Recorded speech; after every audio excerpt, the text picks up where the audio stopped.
This is what, I think the Galaxy and Will Kuntz thought they had when they brought Nascimento and Sanabria and teamed them with Peck and Paintsville.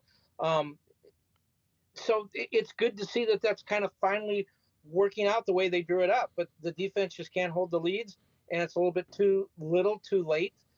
And when do they start looking to next season? I guess is the real next question.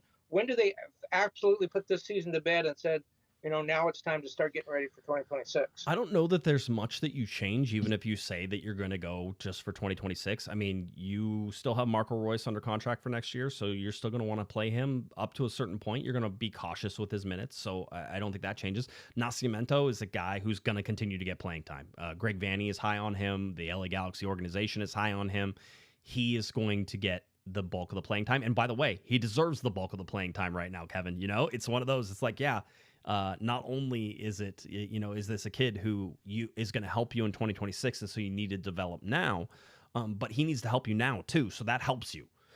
So that's one that stays there. Sanabria is going to be a guy who's going to be there in 2026, so you need him to play. Cerrillo is going to be a 26 guy, so you need him to play. It's not like the Galaxy have a bunch of defenders sitting in the back somewhere that they're like, well, now it's time to put.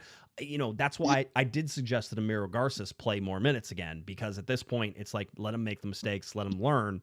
But that's important in 2025, so that way you're ready in 2026. I guess the big question everybody wants, Kevin, is whether or not Riqui Puig should even attempt to come back. I'll stand on principle with that and say, of course he does. But I don't know that there's a whole bunch of changes that you're going to make that are sort of like, oh, well, let's do.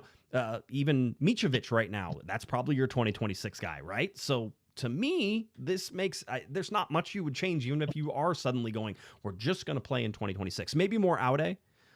Maybe more Cuevas, some more of Parente in there because he's going to play anyway. So like you can do little things like that I think can sort of be a little bit. Well, I think you definitely play Riqui when he comes back.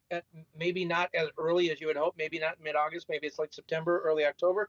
But you want to see what you have going into next season. How is he with the injury? Is he babying the injury? Is he strong? Is he coming back?